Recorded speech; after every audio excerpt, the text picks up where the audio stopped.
ലോകത്തിൽ പല കാര്യത്തിൽ നിന്നും നമുക്ക് ആനന്ദം അനുഭവിക്കാം. അതെല്ലാം ക്ഷണനേരം കൊണ്ട് മാറിപ്പോകും.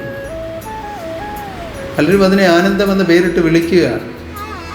യഥാർത്ഥമായ ആനന്ദം ഹൃദയേശ്വരനാകുന്ന പരമേശ്വരൻ ആ മഹാകാരുണ്യത്തിൽ കൂടി അനുഭവമാക്കുന്ന ആനന്ദമാണ്. ശുഭമായൊരാനന്ദം നൽകിടുവാൻ അവതാരമായി വന്ന തമ്പുരാനേ.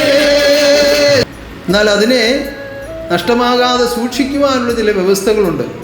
കാരണം നഷ്ടമായി പോയാൽ പിന്നെ തിരിച്ചു പിടിക്കാൻ പറ്റുകയില്ല. സൂക്ഷിച്ചു വയ്ക്കുക എന്നുള്ളതല്ലാതെ ഇതിന് വേറെ മാർഗമൊന്നുമില്ല. ദൈവം അനുഭവമാക്കുന്ന ഈ ആനന്ദത്തെ സൂക്ഷിച്ചു വയ്ക്കുവാനുള്ള ഏക മാർഗം സത്യം പാലിച്ച് ജീവിക്കുക എന്നുള്ളതാണ്. അപ്രകാരം സത്യം പാലിച്ച് ജീവിക്കുന്നവരിലെ ആ ആനന്ദം അങ്ങനെ നിറഞ്ഞു നിലനിൽക്കും. വീണ്ടും വീണ്ടും ഇങ്ങനെ വർദ്ധിച്ച് അങ്ങനെ പല പ്രകാരത്തിൽ ആനന്ദം അങ്ങനെ പടിപടിയായി ഉയർന്നു വരുമ്പോഴാണ് പൂർണ്ണാനന്ദമായി തീരുന്നത്. അപ്പോഴാണ് സമ്പൂർണ്ണാനന്ദ സ്വരൂപനാകുന്ന ശുഭാനന്ദ രൂപത്തെ അകതാരിൽ കണ്ടുകൊണ്ട് നമ്മൾ ആനന്ദിക്കുന്നത്.